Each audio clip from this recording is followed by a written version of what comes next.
That evening was supposed to be normal, but fate had other plans. I left work earlier than usual, thinking I'd surprise my wife with dinner. We hadn't been connecting much lately, and I thought maybe a quiet night together would help.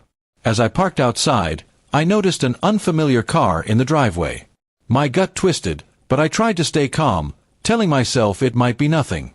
Walking into the house, I heard laughter, her laughter. It was different, lighter, filled with joy I hadn't seen in years. That joy wasn't for me.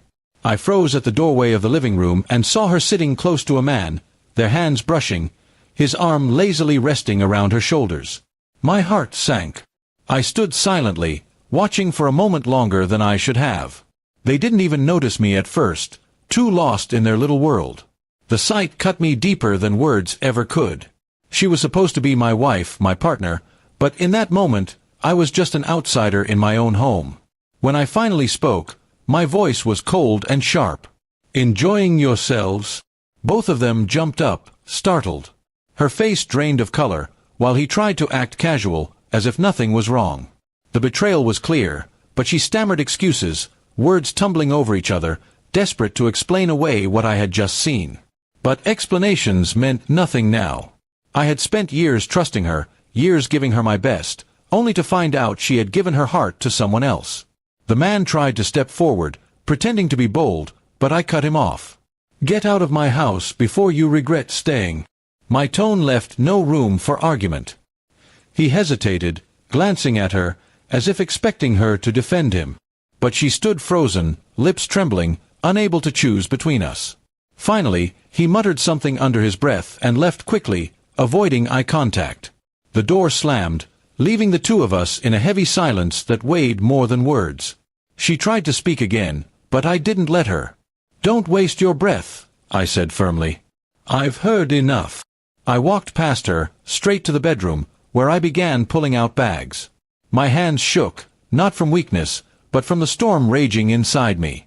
As I packed, she followed, begging me to listen, swearing it was a mistake, that she loved me, that it wasn't what it looked like. But love doesn't sneak around behind closed doors. Love doesn't laugh with another man while your husband works himself tired to keep everything afloat. I didn't raise my voice. I didn't need to. My silence was louder than any scream. I gathered my things with steady movements, showing her that my decision was final. She broke down, tears streaming, clinging to me, but I didn't waver. The bond we once had been broken beyond repair. When I finally walked out of the house, I didn't slam the door. I closed it softly, as if sealing away the memories we once shared. She was left standing there, crying, realizing too late the cost of her betrayal. The next day, I took steps she never expected. I filed for divorce, contacted a lawyer, and made sure every detail was handled. I also reached out to the man's family and girlfriend, forwarding them the evidence I had gathered. If he thought he could sneak into my life unnoticed, he was wrong.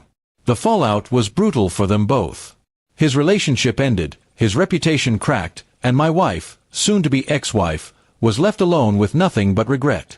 She had gambled with my trust and lost everything in return. As for me, I didn't feel joy, only a heavy kind of peace. Betrayal leaves scars, but it also clears the path forward. I had taken my revenge not with violence, not with rage, but with truth and action. And sometimes, that's the sharpest revenge of all.